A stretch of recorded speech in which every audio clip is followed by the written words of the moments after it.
right. Good evening, everyone.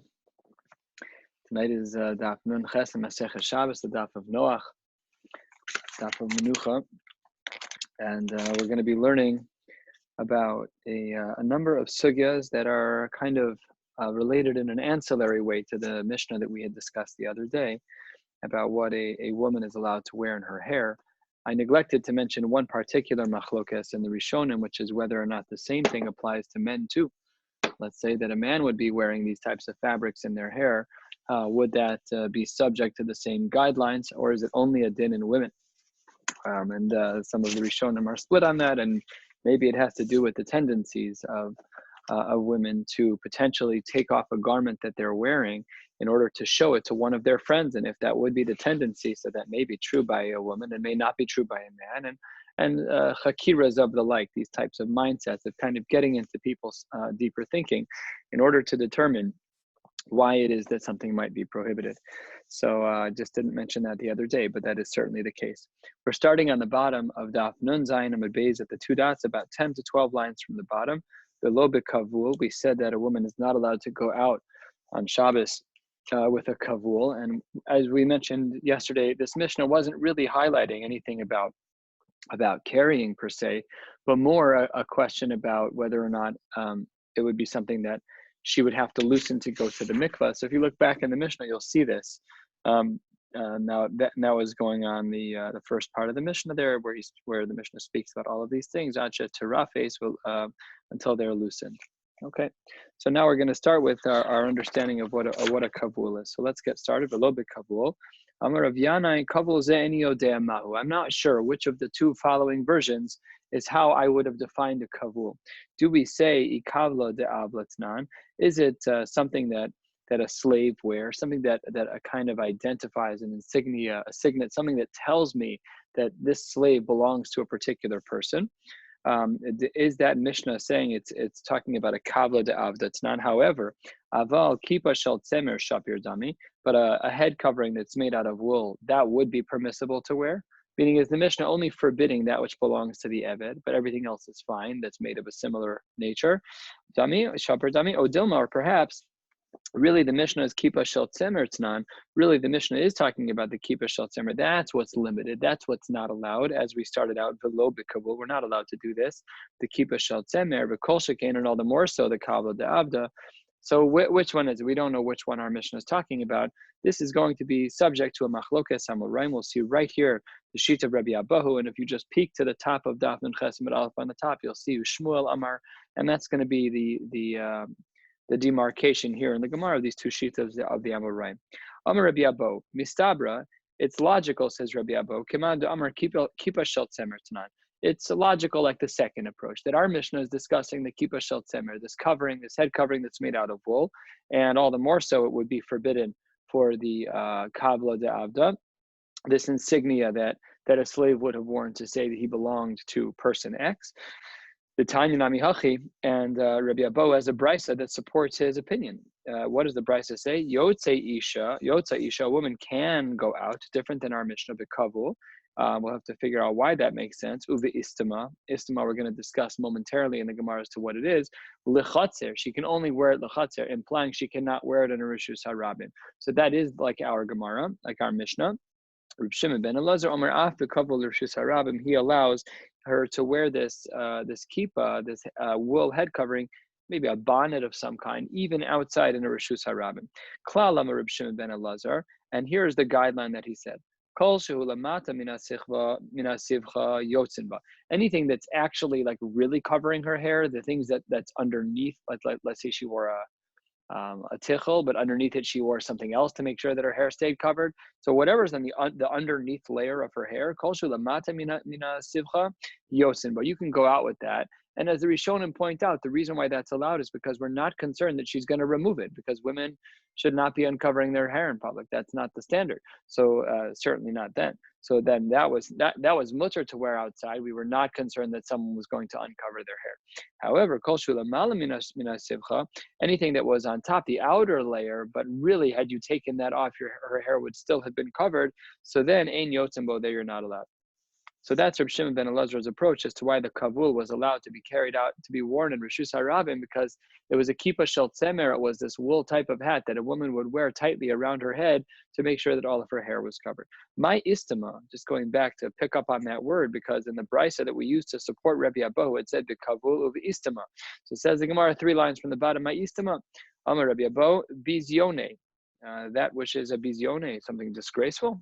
We don't even know what that means. So then asks the Gemara, what does that mean? My bizione. Amar Abaye, Amar Rab, kalya pruche.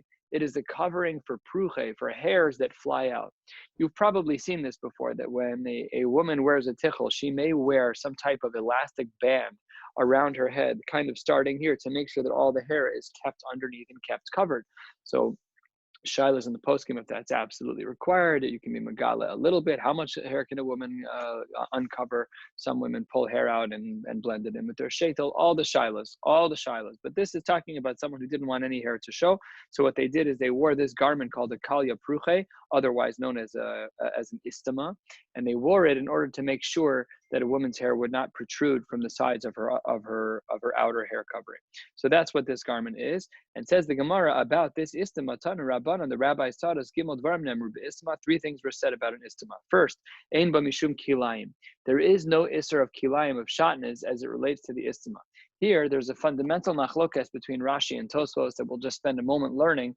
This is a great example, a wonderful example, just in the world of Iyun, of getting the world of each shita of Rashi and Tosfos, because they're very, very different, and each of them are defining in a categorical way how we view shatnez. So take a look at Rashi.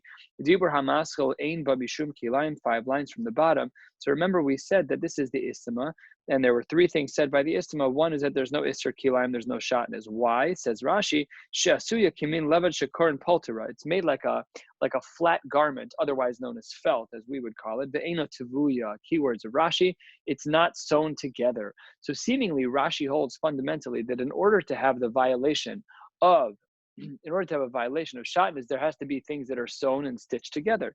Take a look at Tosfos, Dibur hamaschel ein ba mishum kilayim, just below where we are. Pirish Rashi mishum she'ena tavui, because it's not woven together. The Riva Omer, Tosfos says in the name of the Riva, absolutely not. The mishum hachi ein lahatir, that's not allowed. The Hatnan, how would Rashi answer the following Mishnah? Halevadin asurim. These garments that are pressed down, those are not allowed. Bibnei she'en shoen. Ella, it must be that for other reasons. Ella mishum the istama davar kashehu. Davar kashelo asur rabbanan mishum kilayim.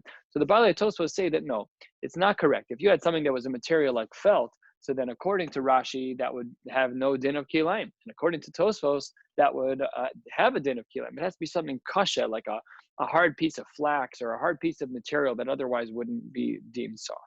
So that's just a fundamental machlokas in regards to shatnez that kind of pops off the page here in an area that we're not even really dealing with anything that relates to shatnez other than this passing comment. So here Rashi and Tosfos have a fundamental machlokas rishonim in regards to how we treat shatnez. Is it whether or not there is stitching and sewing, or is it just a question of how hard the material is?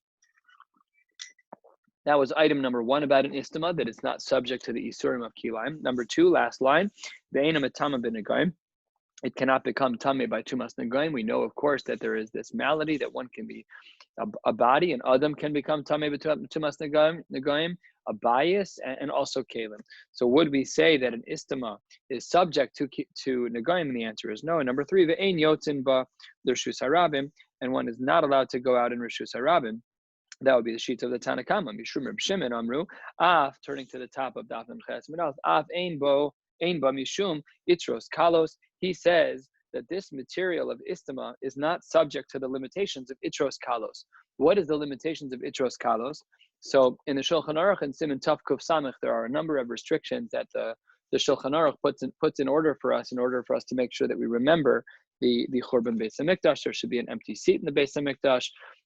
When people make new homes, they're obligated to leave a space that's ama al ama chaluk, to make sure that it wasn't covered over with what they used to use was lime, but that it's left unpainted, it's left in the raw, down to the drywall would be appropriate in our era. But let's say you already built the house, or you're obligated to go back and build it. Is it only if it's a new house? All the shilas. What does it mean opposite the door? Does it have to be mamash opposite the door? Does it mean above the door? So many shilas.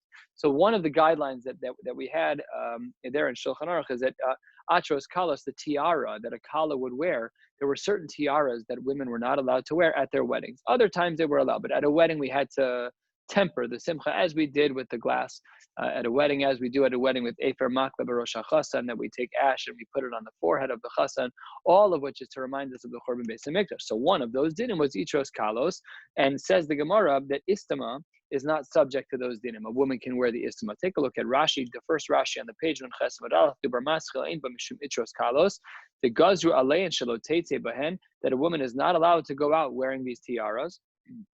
That's not appropriate. We should be in enough pain that we should not be as dressed up. That's like we say this all the time in benching. Soon, not yet, but hopefully soon. Then we can be mamale schok pinu. Mashma that right now we're not yet in an emotional place where we can be mamale schok pinu. That's difficult. It's good to have a good time, especially now. It's important to have a good time. It's important to breathe and to laugh and to relax. But hashkafically speaking, there should be limitations to that. The Gemara in Gittin and Gittin Dav Zayin says, Zimra minolan de aser. From where do we know that music is aser? An unbelievable havamin in the Gemara, and a lot of the poskim take it to task. And Rav Moshe Feinstein, Zichron Tzadik Livracha, was of the opinion that the only songs that he would sing are ones that were found in a bencher at the meal that you're singing. You're singing a Maya Didus, you're singing Yona Matzah, great. You want to have a kumzitz? No dice there. He would say that you really should be singing limited things. Maybe it's different by the Churban itself, but at a Shabbos table, that's what he would sing.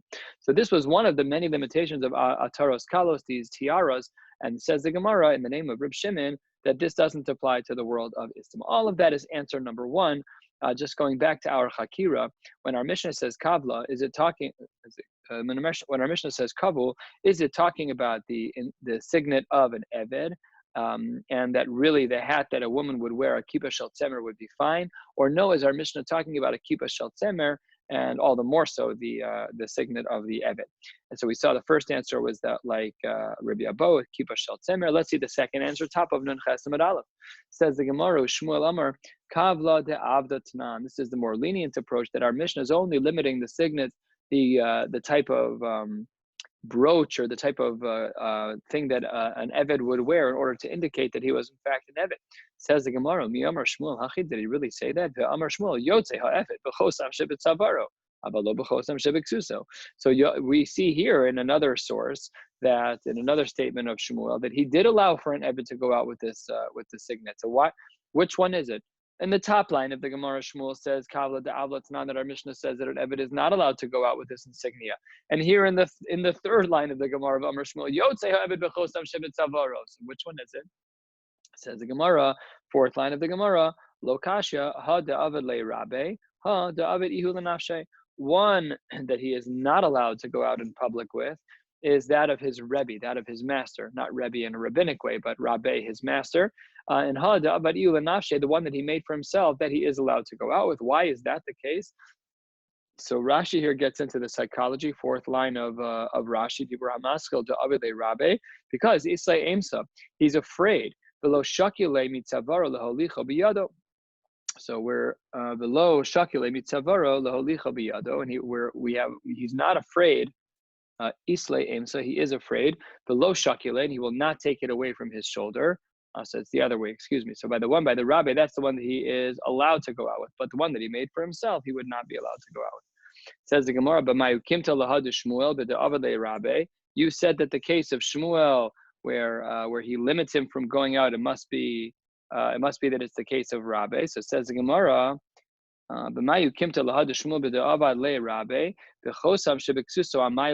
was it that if the signet was on his clothing, that he would not be allowed to go out? Says the Gemara, because Dilma Mifsak, maybe it would tear off of his clothes. Umirtas, he'd get afraid. And then umikpale, umachisle akatve, he'd take off the clothing, the shirt that it tore from. He'd fold it up and he'd put it on his shoulder and carry it instead of wearing it. And that would be usher kid Rav Yitzchak Bar Yosef. Amar Rav Yitzchak Bar Yosef, Amar Rav Yochanan, hayotze betalas mekupeles umunachas lo al kaseifa b'Shabbos chayav chatas. Wow, we see people walking around like this all the time. Someone has their talis, it's not yet unfolded. Let's say it's in a longer rectangular shape. They throw it over their shoulder and they walk to shul. So we live in a place where there's an eruv. We should try to use the eruv as needed, but it's mutter, technically mutter to use, no problem at all. So here the The shita of Rav Yochanan is that a person who is in a reshus harabim, if you take your talis and it's still folded and it's resting on your shoulder, you're chayav chatos. So the Gemara was concerned about the eved, and because the Gemara was concerned about the eved, so therefore we did not allow him to go out with the signet on his clothing. And this is similar to V'chihada Amar Lishmul Rav Chinana bar Shila, in regards to a story that was true by the Reish Galusa, by the exilarch at the time. Kulhu Rabbanon de Reish Galusa lo lifku be sarbale chasime. All of the rabbis of that time of the Reish Galusa who worked under the Reish Galusa, lo lifku, they were not allowed to go out be sarbale chasime. They were not allowed to go out with the insignia that indicated that they worked for him, for the same concern that if it fell off, they may be embarrassed and take off the clothing and carry them. The bar minach, except for one person, which was Rav Chinana himself, as Shmuel says, Amar le Shmuel Rav Chinana, except for Rav Chinana, who the lo kapte alayich de Reish Galusa, he was an independent, autonomous person, and the Reish Galusa gave him some latitude, so he didn't have to be as worried about it. So he was in fact allowed to go out with it because there was no concern that if it would have torn off, that he would have it would have folded up his clothing. We're at the 2 dots, 1/3 of the way down on Ches Amud Aleph. Gufa Amar Shmuel Yotze Ha'eved b'chosam shebet savara avalo b'chosam shebeksuso. Well, we have a statement of Shmuel that an eved is Yotze. He can go out with the chosam shebet savara, with the signet that's on his around his neck. Avalo b'chosam shebeksuso, but not the one that is on his clothing. Tanya Nami Hachi, the Brisa writes the same. Quote, same exact thing, that the Eved's allowed to go out with the signet, kind of like dog tags conceptually, that he's wearing around his neck. However, if there's an insignia on his clothing, he's not allowed to do that. So then asks the Gemara, you just quoted me a brisa. I have another source in the Tanaim that doesn't seem to fit with what you're saying. Or a minhu, this is a longer brisa, and we're going to learn many pieces of it tonight. But really the contradictory piece, and the reason why it's being brought for this particular question, is the first couple of lines. That's what the brisa says that we just saw. Minhu lo yetze ha'eved b'chosem shebetzavaro v'lo b'chosem shebeksuso. So this new source in the Tanaim agrees with the chosem shebeksuso, but the first line, lo yetze ha'eved b'chosem shebetzavaro, is against the brisa that we just brought as a proof to the shita of Shmuel. So now we have a contradiction of two sources in the Tanaim. Shmuel is not the problem. Shmuel is from the Amoraim.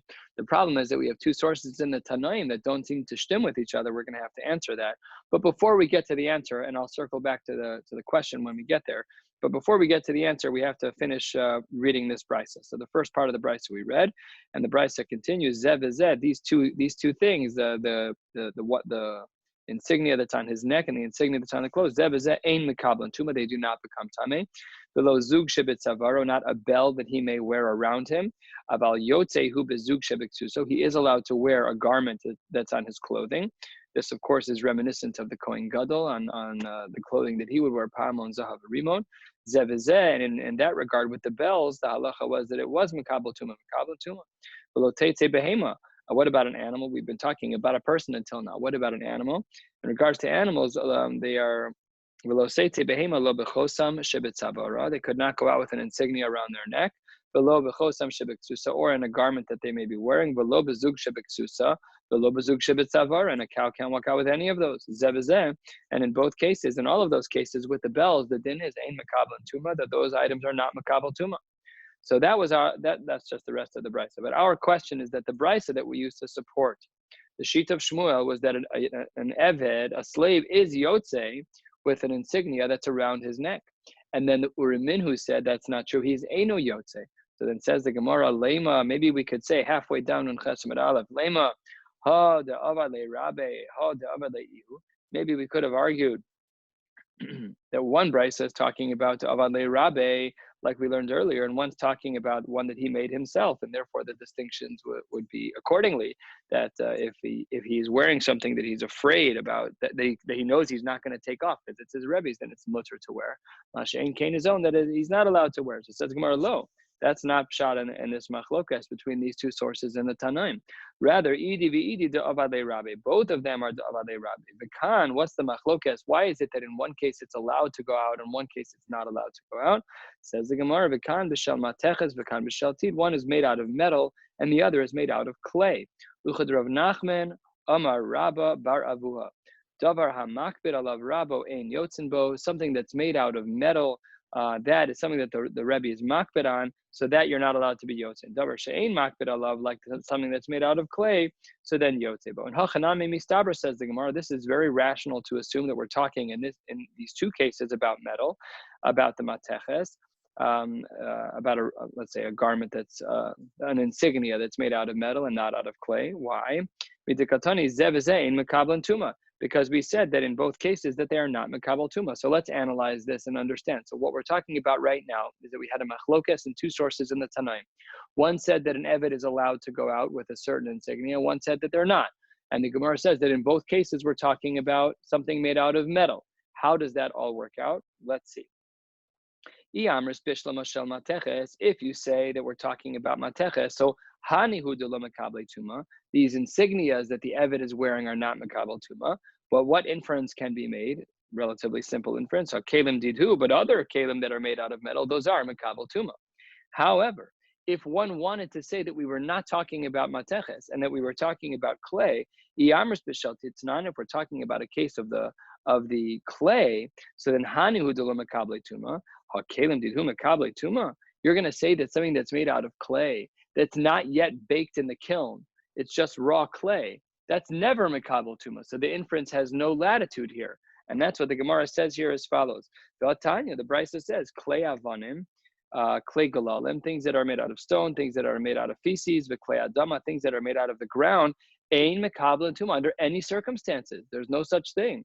There's no way that something could be made out of clay and then become mekabel tuma. It's not a kli. It doesn't have a din of cheres. It doesn't have a din of a kli until it's been baked in a kiln. So therefore, and not only that, lo medivrei Torah, but lo medivrei sofrim, not on a Torah level, and not rabbinically as well. Shma mina, it must be that the contradictory sources in the Tanaim shel Maseches shma mina. Sikum hadvarim, that this sugya that we just learned about Shmuel is that we see a machlokes in the Tanaim. One shita says that an eved can go out with the chosam shebet savaro, with the insignia that's on his neck, and one says that he cannot. Answers the Gemara. It depends on whether or not it's made out of. Both cases are discussing metal, and one is just a question about what the Rabbi is makbid on, and that's how the Gemara answers the question. Omar Mar, about 8 lines from the bottom of the page. A little bit more, 10 lines from the bottom of the page. Omar Mar, we said in this Tosefta, in this Brisa that we just learned about Shmuel, I shouldn't say about Shmuel, that was brought because of Shmuel, it can't be about Shmuel, it was written before Shmuel was born. Zug shebet savaro amai, it says, velo bezug shebet savaro, that one is not allowed to go out with a bell that's around their neck, aval yotzehu bezug shebet ksuso, but it's permissible for one to go out with a bell that's attached to their clothing. Says the Gemara, Zug shebet savaro amailo. Why is it that one is not allowed to go out with Zug shebet savaro? Why is it that one is not allowed to go out with a bell that is around their neck? Says the Gemara, Dilma mifsak ba'asila asuye. We're concerned that maybe it will break and you'll come to carry it. It may be expensive. It may be made out of a good material. And we're afraid that if in fact it breaks off, that you may end up violating the issur of carrying on Shabbos. Says the Gemara, Zug shebek suso nami lechush soma mifsak vasila asuye. Why would we not have the same exact concern about a bell that's on the clothing? Who cares where the bell is on the body? It could be hanging from a necklace, and it could be attached. Look, why are you saying that only some are mutter? Why is the one around the neck not allowed, but the one on the clothing is allowed? So answers the Gemara, because it's on the clothing. And hacha b'maya skin, and what are we dealing with? The micha be mumcha, that it was stitched in by a mumcha, by an expert, and the risk of it falling off is very, very low. And therefore, there's no concern about wearing a bell that's on one's clothing, but there is a concern about wearing a bell as a decorative piece around one's neck. This is like the opinion of Rav Huna Bered Rav Yoshua. The Amar Rav Huna Bered Rav Yoshua, Kol Shu Arug Lo Gazru. We saw this yesterday in regards to a lattice type of material that a woman would wear either in her hair or as a choker, just different ways to understand what it was applying to. But anything that's arug, anything that is stitched or sewn, because water can get into it, it is not considered problematic as it relates to the mikvah, like we learned yesterday, no chatzitza. Here today, the same principle is used, but with different parameters. We're not talking about mikvah here.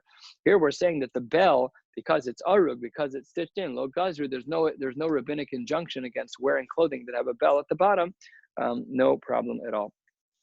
The two dots all the way at the bottom, 5 lines from the bottom. Amar Mar, lo seitze behema lo b'chosam shebetzavar lo b'chosam shebeksusa. We said in regards to an animal that the animal cannot go out with a signet around its neck or on its clothes. V'lo bezug shebetzavara, not a bell around its neck. V'lo bezug shebeksusa. And if it's wearing some type of garment, a saddle, whatever it may be, that you also cannot attach a bell to that. We also said zeh v'zeh ein mekabel tuma. We said that both of those are not mekabel tuma. And that is subject to question. Says the Gemara, "Zug de behema ein mekabel tuma." That can't possibly be, because we have a Tosefta in Maseches Kelim that says very clearly that that's the case. Uriminhu, another source in the Tanaim, argues what we just learned. Zug shel behema tame. The bell that a cow wears is tame. So again, we have a machlokas, a head-to-head machlokas between two sources in the Tanaim. The first one says that the zug is not makabel tuma, and yet on the very last line on Nun Ches Amud Aleph it says zug shel behema is tameh. Let's turn to the top of Daf Nun Ches Amud Beis, and we're going to learn the continuation of this brisa, and says that it's a Tosefta, and says the Tosefta as follows: V'shel deles tahor, but the bell that's on a door, like a knocker that's on a door, that is considered tahor. Rashi points out anything that's mechubar lekarka, anything that's attached to the ground, is not subject to the regular rules of kabbalas tuma, and therefore there's no status of tuma to a knocker on a door. What happens if a person took the door knocker of a door, shel deles, and you switched it over to be something decorative on an animal? So then it's tameh, because you dropped its status. You were meshane. You changed it from something that was attached, that was mechubar lekarka, that was attached to a house, and now it's not attached to the house, so therefore it is now subject to tuma. But what if you took shel behema v'asau ledelas? What if you took the bell that was being used as a bell around the animal's neck, and you then put it on your door? So then afal pi shechibru ledelas v'kavo b'masmerim tameh. Even if you hit it in with a bunch of nails, the din is that it's going to be considered tameh. Shekol hakelim yordan lidei tumasan b'machshava. Things can become tameh just by your machshava. So for example, in this case, when we decided that we were going to use the bell for the cow, for the behema, then it became tameh. However, you have to do some damage. You have to actually fit. We learned this Gemara previously in a different context.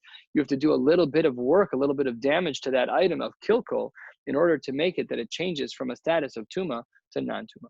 Nevertheless, this is the end of that Tosefta. The question was really from the first line of the Tosefta, which is, do we say that the bell around an animal is makabel tuma or not? As we initially learned in the first Mari Makom, we saw 2 lines from the bottom on Nun Ches Amud Aleph, zug de behema ein makabel tuma, that there is no kabbalas tuma, and then the very next line says in the Tosefta that there is. So what's the Gemara's answer to this? Says the Gemara, lo kashya hada isle inbal hada lesle inbal. It depends if the clapper is on the inside of the bell. I looked up that word to make sure it was the right word. I couldn't remember what it was. I didn't know it was that. I thought it was something else.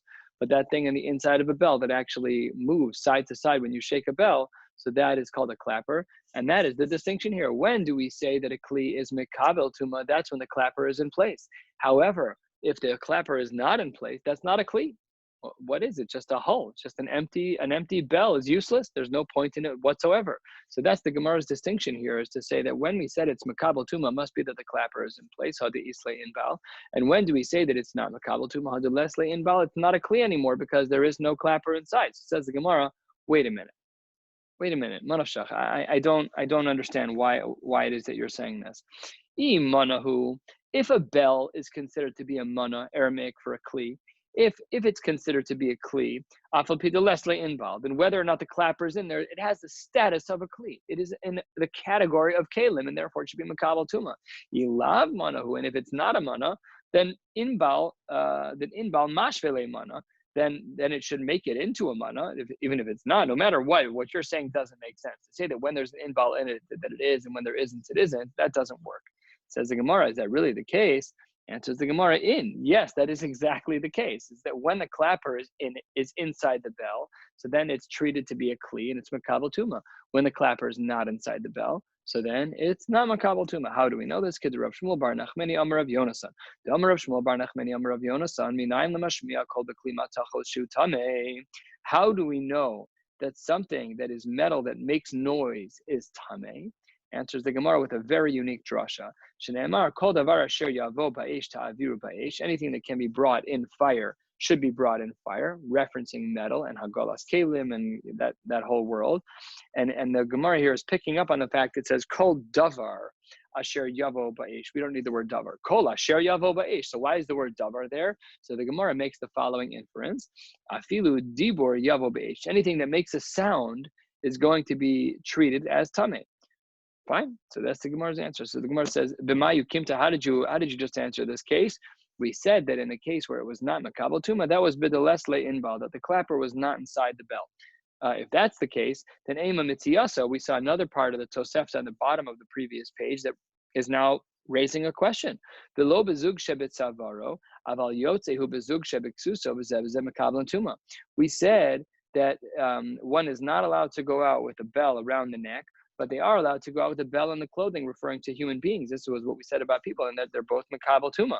So says the Gemara, Idelesle Inbal, Mi Makabel Tuma. If you're saying that the whole Tosefta is talking about a case where there's no clapper inside the bell, it should be true about the Mitziyas, about the case about the Adam too. So how there can you say Zev Makabel Tuma? If all of the bells that we're dealing with in the Tosefta have no clapper, then it should not be Zev Makabel Tuma.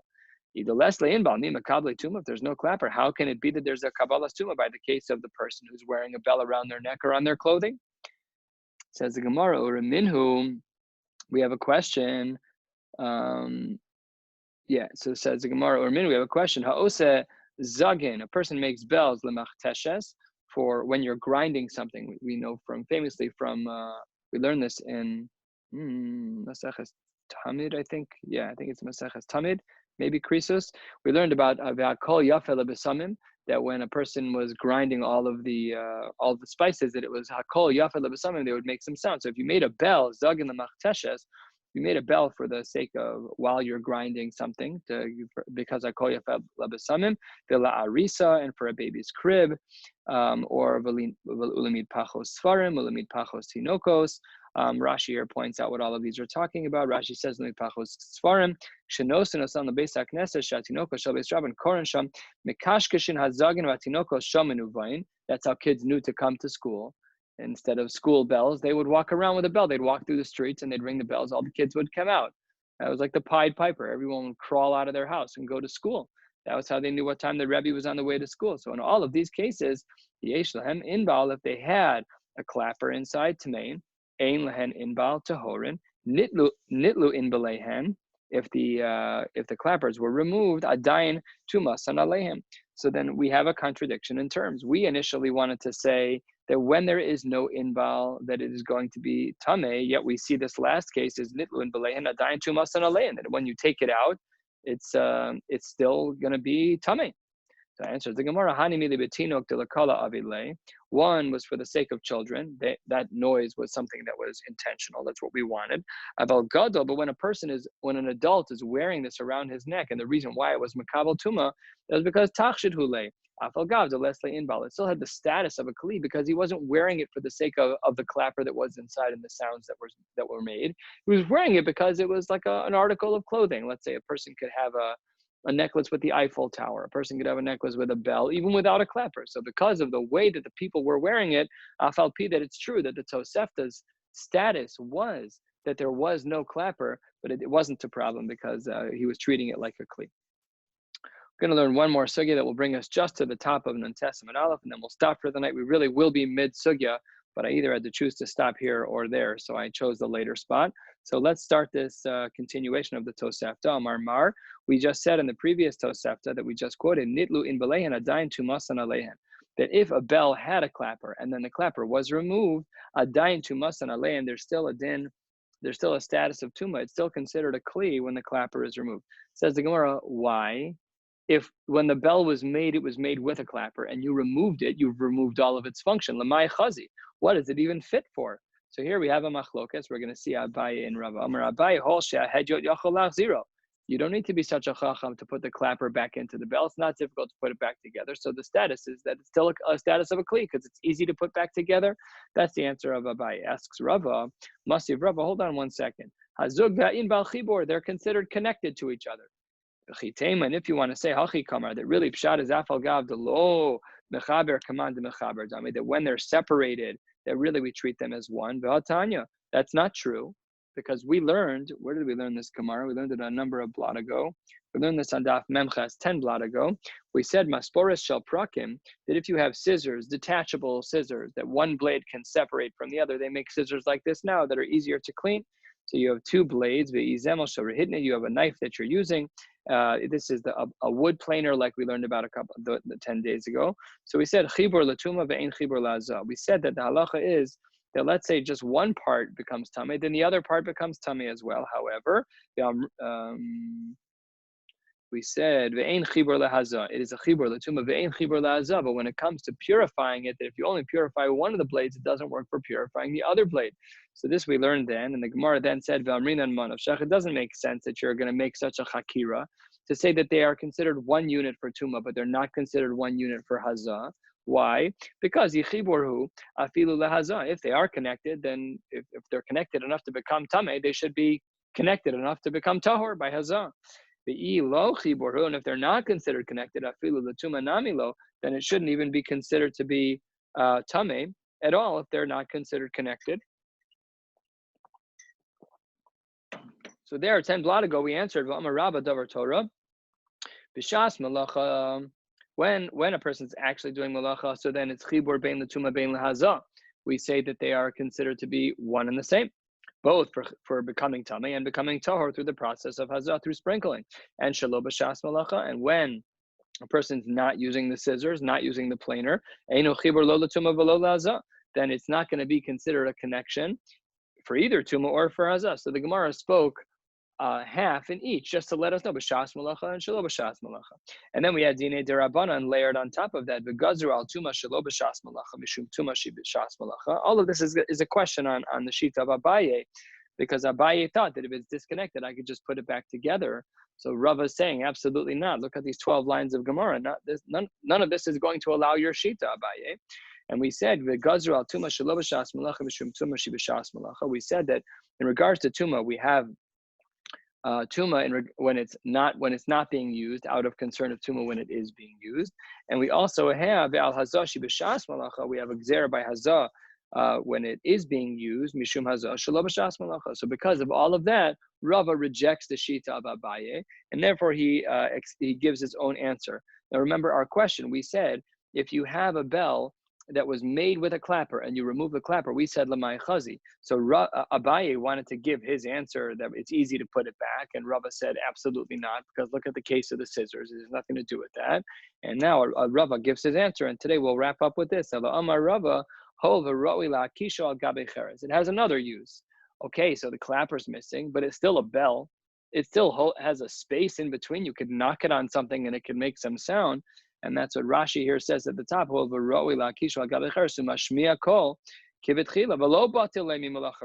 still has the status of a kli because it's still functional like a kli. It's a bell. It's supposed to be loud and get someone's attention. I can still do that. And therefore, Rava has a different answer of Abaye, again, answering the question of if you disassemble the bell and remove the clapper, what is its value? Abaye said that I can put it back in, and Rava said that it never lost its status because I can still keep it functional as is. So we'll stop here for tonight, and Mir Hashem pick up tomorrow night with Daf Nun Tes. Have a great night.